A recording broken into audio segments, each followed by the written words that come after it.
Donnie and Dolly. The team is supported by ableauctions.ca. Closing your business? We can help.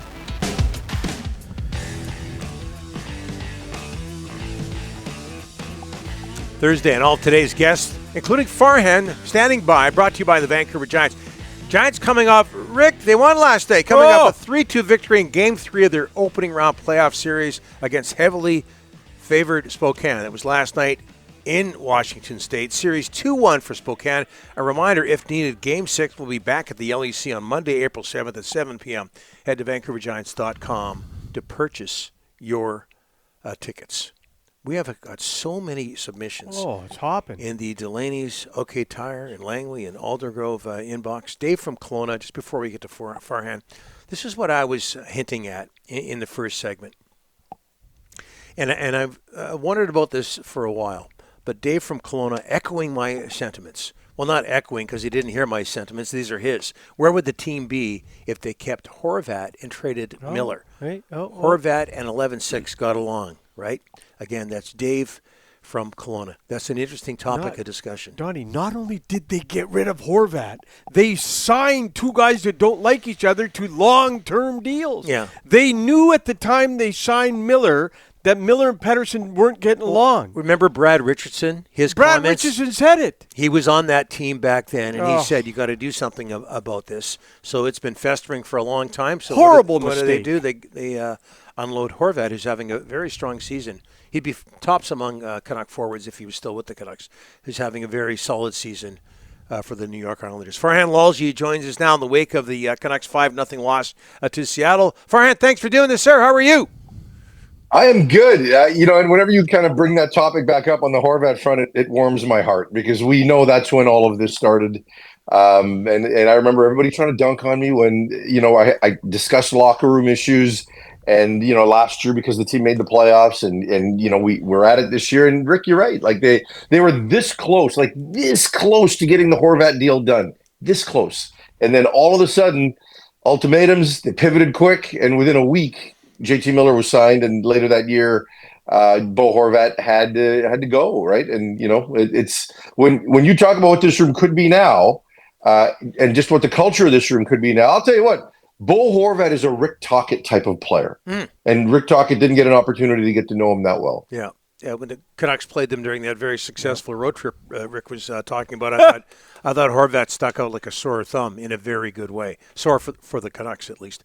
Okay, last night, was that just more about the talent on the ice than anything else, Farhan? No, they just know, right? Like, look, it's not like Seattle is loaded. It's not like Seattle's overly talented. I just think the Canucks, subconsciously, I think they're trying to say the right things. I think they're, to a point, trying to do the right things, but I think they know, right? And, when you're Seattle, you knew weeks ago. And so now you've kind of decompartmentalized that and, put that aside. Now you're just playing, right? And, the whole thing about professionalism and all of that, that's kicking in and they're doing what they can. And these are certainly empty calorie games for a team like that as well. But from a Canucks standpoint, I think right now they're going through the realization that it's over. And I think we've seen it for a couple of games, right? Like since that Columbus loss and, Winnipeg, they were outmatched. That was a talent thing. But last night, I think they know, right? I mean, Quinn Hughes talked about the fact they're looking at the standings every single day. Yeah. And what that means is whether you play or not, you're losing every day because St. Louis is winning every day. And the teams around, Minnesota is doing their part. Calgary's doing its part. And so you're losing every day, whether you're playing or not. And then the realization of that hits you. I think the last, maybe 5 games, the Canucks will probably give us a much better effort because they'll have gone past that moment. But right now they're right in the middle of that moment. What's your gut feeling? I've probably asked you this a million times, but that's what we do on this show. What's your gut feeling on Rick Tocchet and his future?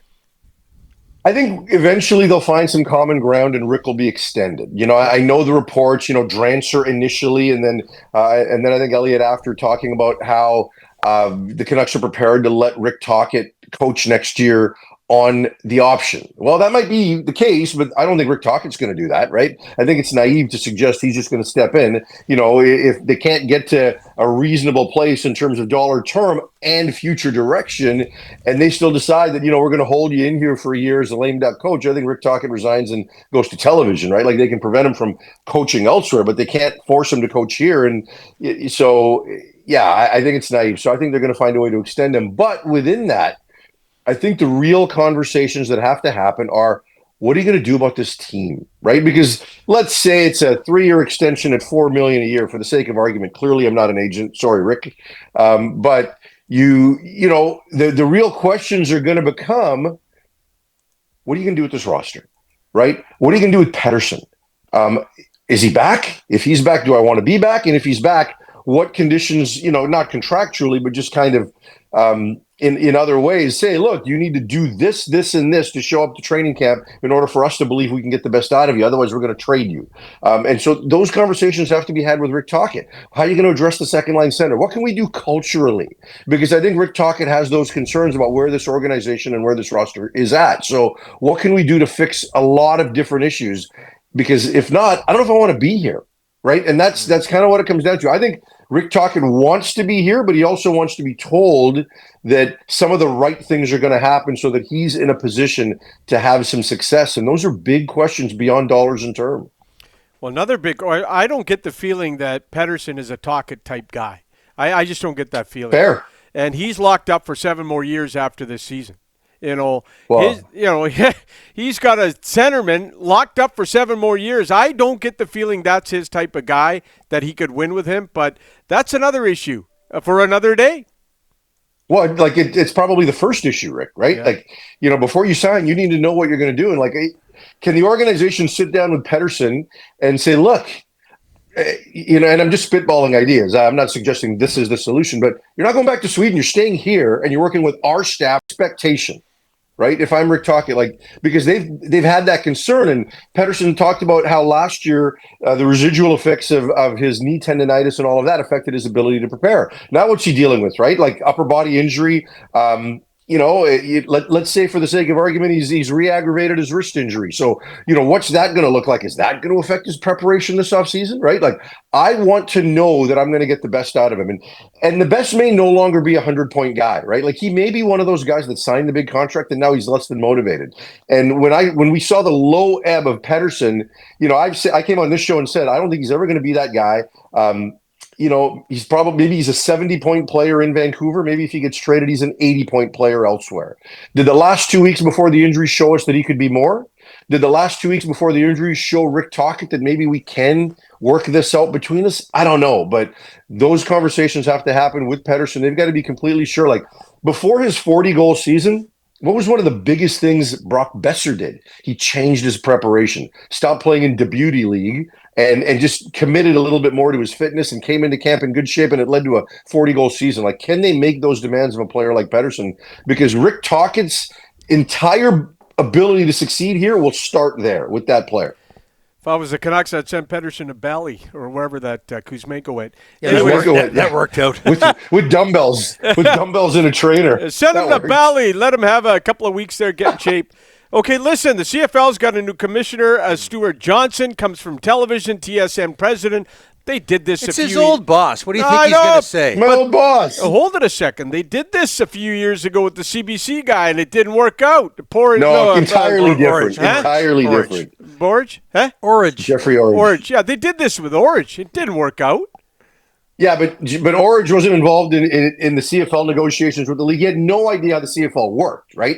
New York guy that came in, and he had a bit of background at the CBC, but he wasn't an executive that had any idea of how the league operated, right? I mean, this is a new thing for the CFL because Stu understands the league and its principles intimately. He knows who the guys are. He knows where the bodies are buried. He knows how this league operates. He certainly knows what TSN and Bell have to offer and how they could potentially do this. He knows the trends of the industry. One of the things that, in his own career, he's not just TSN anymore. He became Bell's senior VP in charge of all content, right? So whether it was CTV News, whether it was Crave, a number of different platforms. So he really knows where the industry is headed. I think he's innovative. I think he's a really good leader. He's my former boss now, so I don't have to say this anymore. Even Randy Ambrosi. Randy played in the league, but Randy was about 20 years removed from really having any kind of understanding of the league business, right? He was involved in the markets and had good financial background, but Stu comes into this with less of a learning curve and knowing what the league has been trying for years, what has worked, what hasn't worked, the genius deal. He's gotten to know the new owners. So I think he can hit the ground running and is going to have some pretty good ideas of where to go next. And if it wasn't for Stewart, we wouldn't be here at Czech. So we appreciate that. Well said. Well said. Now, hold on. Before you go here, you say... Are you kicking me off? Okay. No. Before you go here, you said on this show in the past that they should have kept Horvat and that Pettersson isn't a 100-point. I don't remember you saying those things. Come on. I don't. I have said this like when he was... No.